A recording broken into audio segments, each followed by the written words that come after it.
एक छोटा सा गांव था। गांव में कोई एक महात्मा जी कथा सुनाने आए। गांव में एक महात्मा जी कथा सुनाने आए। महात्मा जी की कथा को सुनने के लिए हजारों लोगों की भीड़ इकट्ठी हुई। पूरा गांव, सारा नगर, सबके सब महाराज कथा में बैठे, पूरा पंडाल भरा। रात्रि का समय,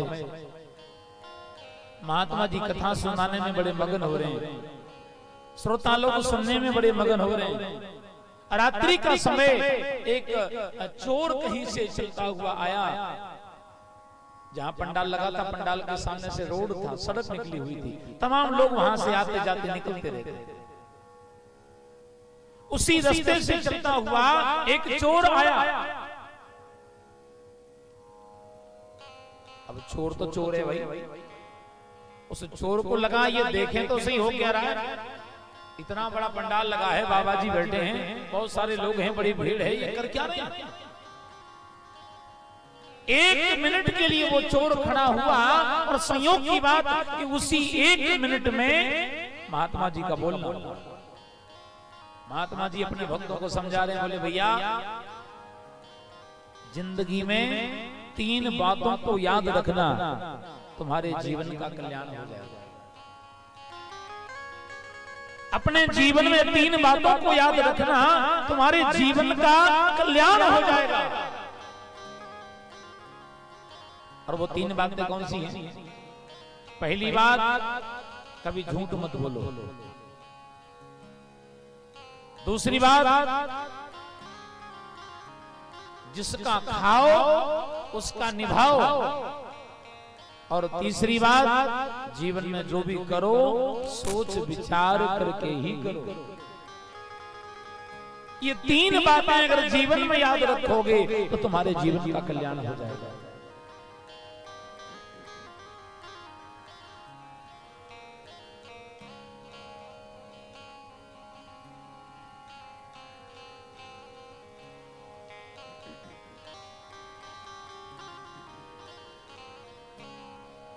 आपके जीवन का कल्याण हो जाएगा।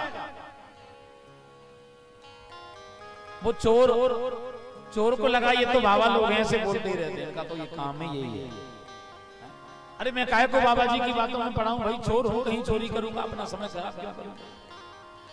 महाराज वो चोर वहां से आगे बढ़ गया और रास्ते में चलते चलते उस चोर के दिमाग में कोई बात चल रही है। महात्मा जी क्या कह रहे थे? महात्मा जी कह रहे थे, पहली बात कभी झूठ मत बोलो। दूसरी बात, जिसका खाओ उसकी निभाओ। तीसरी बात, जीवन में जो करो सोच विचार करके करो। और इन 3 बातों को अपना लोगे तो कल्याण हो जाएगा। तो क्या वास्तव में कल्याण हो जाएगा? चोर को लगा मैं भी मुसीबत का मारा फिर रहा हूं, मैं भी मुसीबत का मारा भटक रहा हूं, जंगलों में चोरी चपाटी करता घूम रहा हूं। मैं भी तो एक बार बाबा की बात पर जरा आजमा के देखूं वास्तव में होता क्या। देखो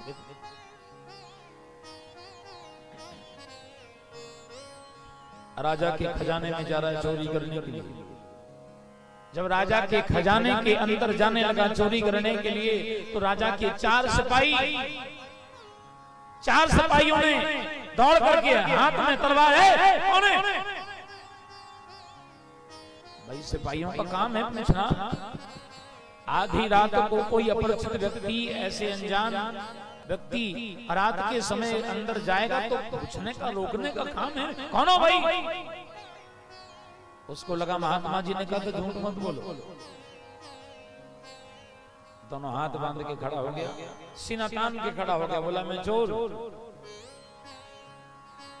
अरे भाई कौन है? अरे बोले कहाना की चोर। सुनाई नहीं देता है क्या? दूसरा सिपाही बोला भैया ये कैसा चोर है?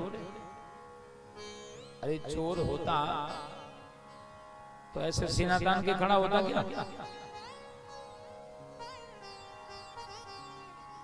कोई आदमी चोरी करने आए और वो चोरी करते समय किसी को दिख जाए और वो दूसरा व्यक्ति पूछे कौन है, तो ये कहेगा कि मैं चोर हूं। बोलिए, नहीं कहेगा ना।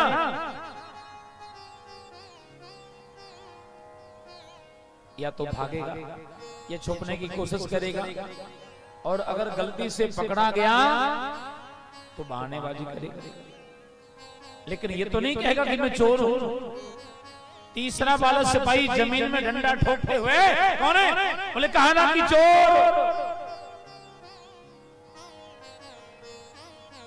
चौथा सिपाही बोला भैया ये हमें चोर वोर तो नहीं लगता है, ये चोर तो बिल्कुल नहीं लगता। क्यों? बोले अगर ये चोर होता तो कब का हमको देख के भाग गया होता। हम सिपाही हैं, सिपाही को देख के चोर खड़ा रहेगा क्या? चोर नहीं हो सकता। तो बोले ये तो कोई राजा का खास आदमी लगता है, ये तो कोई राजा का खास आदमी लगता है जो इतनी रात को राजा के पास कोई गुप्त समाचार देने के लिए, कोई गुप्त सूचना देने के लिए अंदर जा रहा होगा। ये तो महाराज चोर तो नहीं, राजा का खास आदमी लगता है तो रोको मत, इसको जाने दो भाई। चारों सिपाही अपनी अपनी जगह पर खड़े हो गए, चुपचाप। चोर सीधा अंदर प्रवेश कर गया खजाने में। अब चोर तो चोरे भाई, जब अंदर जाएगा तो अपना काम करेगा। चोर ने कंधे से कपड़ा निकाला, बिछाया जमीन में, सोने चांदी के हीरे मोतियों की थाल भरे के भरे महाराज खजाने में रखे हैं। डाल करके कपड़े में बनाई पोटली, बोले आज तो चकाचक आनंद हो गया। महाराज बांध करके पोटली जब वो चलने को तैयार हुआ, कंधे पे पोटली रखी और चलने को तैयार हुआ, तो याद आया ये पोटली लेके जाऊंगा कहां? जंगल में। अरे चोर हूं, चोरी करके शहर में, बस्ती में, गांव में तो जा नहीं सकता। चोर हूं, बस्ती में जाऊंगा पकड़ा जाऊंगा, शहर में जाऊंगा पकड़ा जाऊंगा। जब जंगल में जाऊंगा तो जंगल में खाऊंगा क्या? कई दिनों से भूखा हूं, खाने पीने की कोई व्यवस्था नहीं है। हे भगवान अब क्या करूंगा? इतना माल लेके जंगल में जाऊंगा तो पकड़ा जाऊंगा। एक काम करते हैं, जब राजा के घर में आए हैं कुछ खाने पीने की व्यवस्था भी देख लेते हैं। अरे कुछ तो मिलेगा। महाराज कंधे पे रखी पोटली और चल करके सीधा भंडार घर में पहुंचा। भंडार घर में जाकर के देखा तो रात्रि का बचा हुआ भोजन राजा के भंडारे में क्या क्या महाराज भोजन रखा हुआ था। उसने बढ़िया महाराज देसी घी की पूरी, हलवा, खीर, तमाम व्यंजन चकाचक महाराज डट के भोजन किया। कई दिन का भूखा महाराज भोजन किया, और भोजन करने के बाद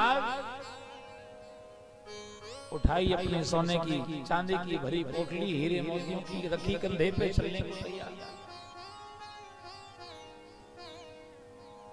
एक कदम आगे बढ़ाया, और एक कदम आगे बढ़ते ही महाराज उसके दिमाग में ये विचार आया, हे भगवान महात्मा जी ने कहा था कि जिसका खाओ उसका निभाओ। और ये क्या? ये तो मैं राजा का अन्न खा लिया और राजा की चोरी कर रहा हूं। नहीं, जब महात्मा जी की एक बात मानी है तो आज दूसरी भी बात मानूंगा, क्योंकि एक बार तो जिंदगी में तीनों बातों को आजमा करके देखना है। एक बार तो जिंदगी में उतार करके तीनों बातों को देखना है, आखिर होता क्या है। देखो एक बार चोरी करने के लिए इतनी बड़ी दुनिया है, कहीं और चोरी करूंगा। अब राजा के महल में चोरी नहीं करूंगा। विचार बदल गया, भाव बदल गया। सोने चांदी की भरी पोटली जो खजाने से उठा करके लाया था, भंडार घर में छोड़ दी और सीधा बाहर।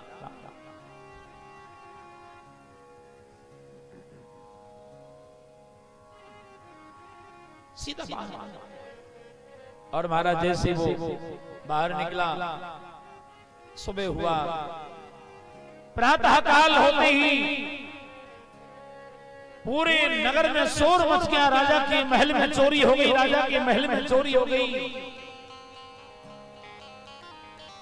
एक सिपाही आया, बोले महाराज चोरी तो हुई लेकिन माल मिल गया। कहाँ मिला?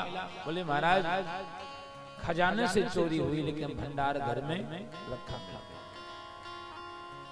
राजा के दिमाग में आया, एक कमरे से उठा के किसी ने दूसरे कमरे में रखा है, इसका मतलब क्या है? एक कमरे से दूसरे कमरे में रखने का कारण क्या है? या तो कोई चोर हमारे महल के अंदर ही है, या फिर इतनी लंबी सुरक्षा लगी है महल के चारों तरफ, या तो किसी सिपाहियों की मिली भगत से कोई चोर अंदर आया। पता लगाना जरूरी है। राजा ने तुरंत पूरे नगर में ढोल बजवा दिया, जाहिरात करवा दिया, जो चोर का पता बताएगा या जो मेरे सामने आएगा उसको इनाम दिया जाएगा, उसको पुरस्कार दिया जाएगा। चोर दौड़ता हुआ सीधा राजा के सामने आया, बोले महाराज क्षमा करें, जो भी दंड जो भी सजा देना चाहते हैं सो दें, लेकिन सत्य कहता हूं चोर नहीं, चोरी मैंने ही की है, चोर नहीं।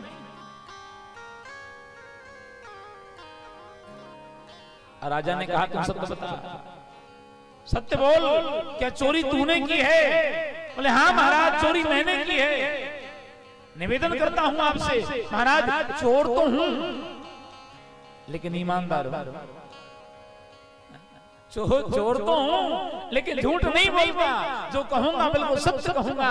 अच्छा तो एक बात बता, जब तू हमारे महल के अंदर आया तो क्या तेरे को कोई सिपाही नहीं मिले? मिले ना, चार मिले, चार सिपाही मिले। बोले हाँ, चार सिपाही मिले, तो उन सिपाहियों ने तेरे को रोका नहीं, टोका नहीं?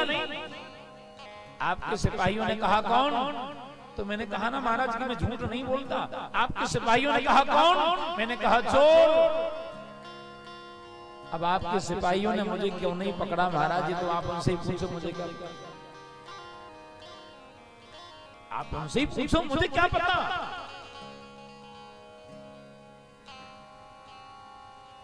अच्छा दूसरी बात बता, जब तूने चोरी की तो माल लेकर गया क्यों नहीं? क्या कारण? तू लेकर क्यों नहीं गया?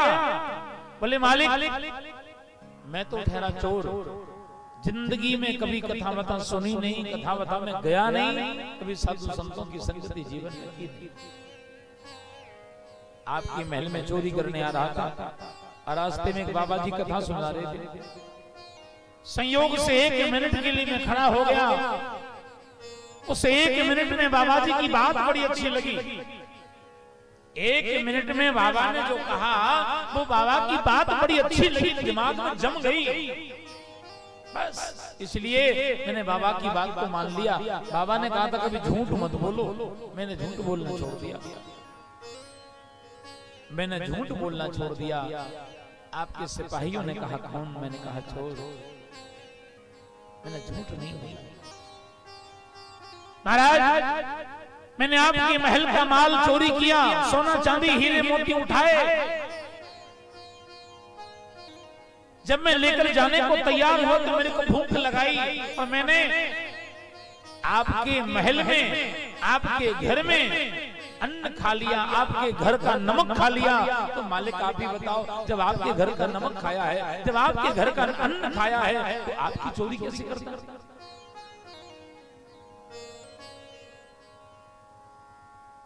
राजा को लगा हे भगवान, इतना ईमानदार आदमी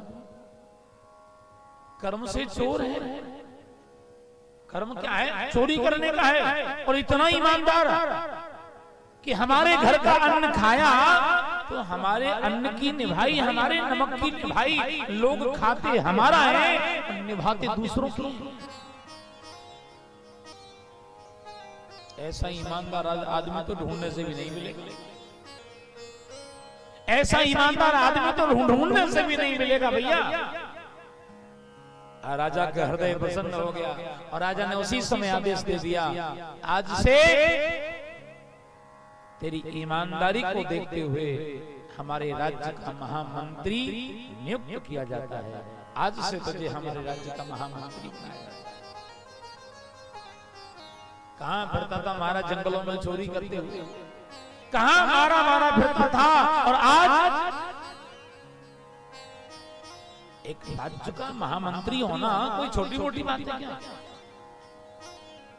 राजा के महल में रहने को स्थान मिल गया, स्थान मिल गया, राज्य में सेवा करने का मौका मिल गया। सेवा करते करते महाराज बहुत दिन हो गए, सेवा करते करते बहुत समय हो गया। एक दिन वही चोर, वही मंत्री राजा के सामने गया, बोले मालिक एक प्रार्थना, एक निवेदन करना चाहता है। क्या? बोलो।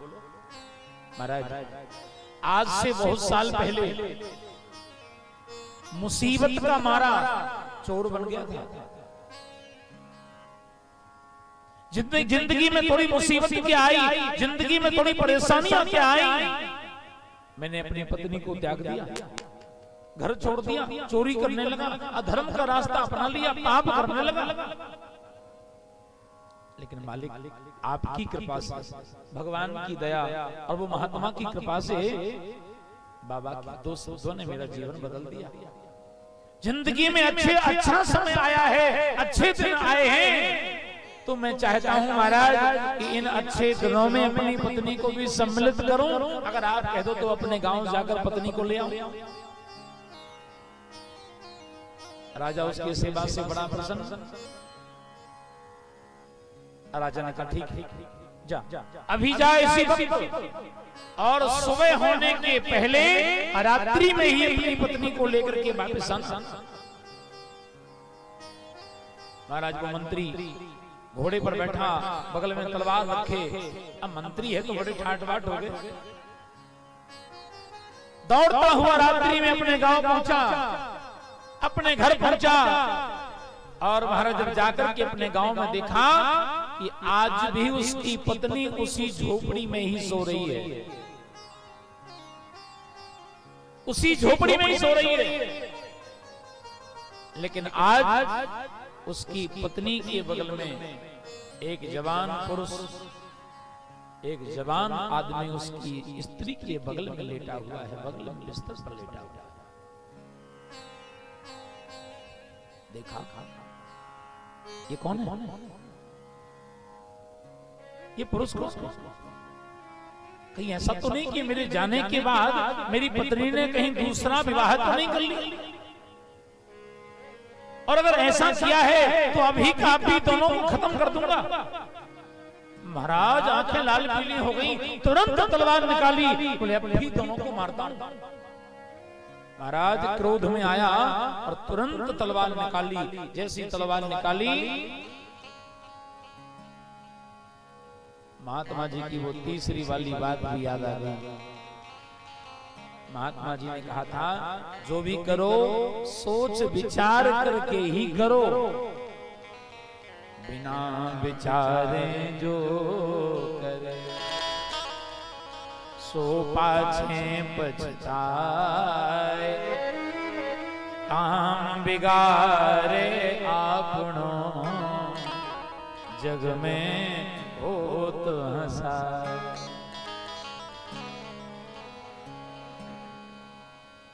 महाराज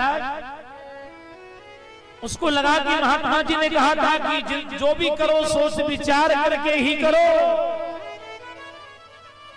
बिना विचार के, बिना सोच विचार किए लिया गया निर्णय हमेशा गलत ही होता है।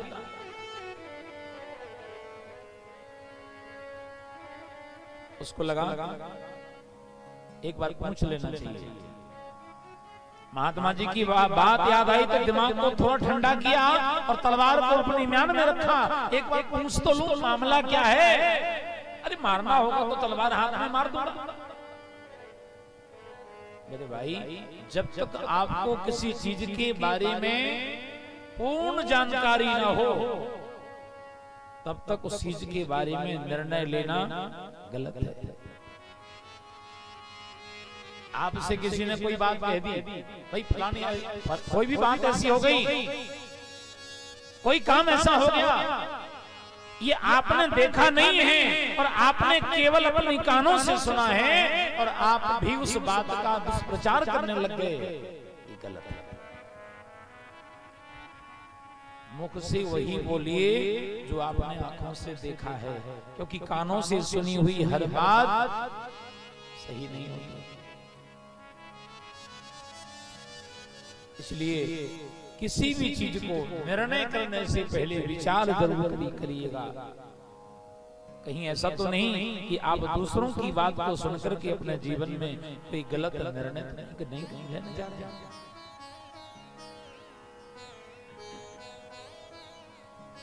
आपने जो देखा है उस पर भी थोड़ा विचार करना चाहिए। आपने कोई चीज को देखा और देख करके तुरंत निर्णय ले लिया और तुरंत आपने का निर्णय ले लिया तो सत्य मानिए वो निर्णय गलत होगा।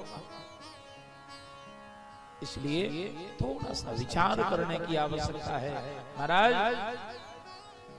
उस चोर को लगा, उस मंत्री को लगा एक बार पूछ तो लूं मामला क्या है। घोड़े से नीचे उतरा और दरवाजे पर खड़े होकर के अपनी पत्नी को आवाज लगाई, देख इतने वर्षों के बाद आज मैं तुझे लेने के लिए आया हूं।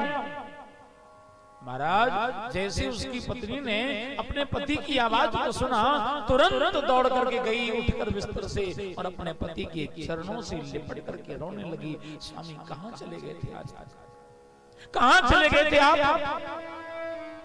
एक बार भी आपने हमारे बारे में नहीं सोचा। आज हमारी याद कैसे आ गई आपको जो आप चले आए? उस आदमी के दिमाग में तो वही बात चल रही थी। उसने अपनी पत्नी को धक्का दिया, बोले दूर हट, पहले तो ये बता तेरे बगल में लेटा हुआ इंसान ये पुरुष ये आदमी कौन है? तेरे बगल में लेटा हुआ ये पुरुष ये इंसान कौन है ये बता।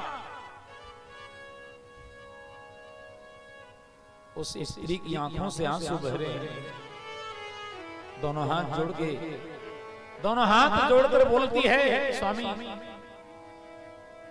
आज आप हमसे पूछना चाहते हैं कि आदमी कौन है? जानना चाहते हो? जानना चाहते हो ये आदमी कौन है?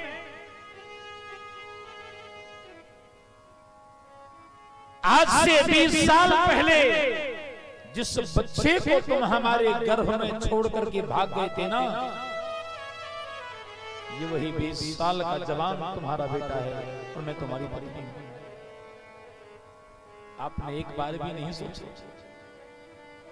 आपने एक बार भी अपनी पत्नी के बारे में नहीं सोचा, आपने अपने बच्चे के बारे में नहीं सोचा, अपने घर परिवार के बारे में नहीं सोचा। आपने ये भी नहीं सोचा कि एक अकेली स्त्री कैसे बच्चे को जन्म देगी, क्या पढ़ाएगी, क्या खिलाएगी, कैसे बच्चे के जीवन का भरण पोषण होगा। आपने ना तो अपनी पत्नी के बारे में सोचा, ना अपने बच्चे के बारे में सोचा, अपने बारे में सोचा केवल। जिंदगी में थोड़ी मुसीबत क्या आई, अधर्म के रास्ते को अपना लिया। आप चोर बन गए, आप पाप के रास्ते पर निकल गए और आज आप हमसे पूछते हैं ये आदमी कौन है? ये 20 साल का जवान तुम्हारा बेटा है, जिसको मैंने पाल पोस करके बड़ा कर दिया, उसके पैरों पर खड़ा कर दिया। ये 20 साल का जवान तुम्हारा बेटा है और मैं तुम्हारी पत्नी हूं। महाराज जैसे उस मंत्री ने सुना कि ये मेरा बेटा है, शरीर कांपने लगा, हाथ से तलवार छूट गई और आंखों से धार धार आंसू बहने लगे और तुरंत दौड़ करके महाराज अपनी पत्नी को अपने बेटे को गले से लगाया। हे भगवान, अगर मैंने उस महात्मा की आज अंतिम बात नहीं मानी होती ना, तो मेरा परिवार, मेरा वंश, आज मेरा सब कुछ मेरे हाथों से बर्बाद हो गया होता। आज सब कुछ मेरा खत्म हो गया।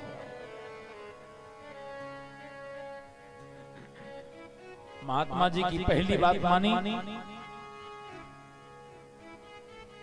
तो सिपाहियों के हाथों से मरने से बच गया। दूसरी बात मानी, चोर से मंत्री बना।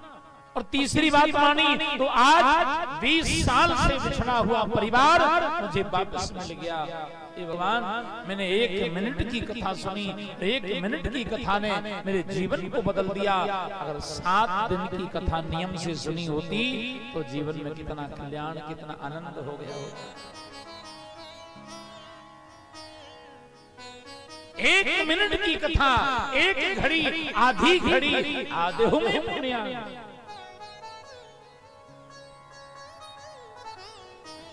कथा क्या है? बोले जो जीवन की व्यथा को मिटा दे वही तो कथा है। जिसे श्रवण कर मिट जाती है,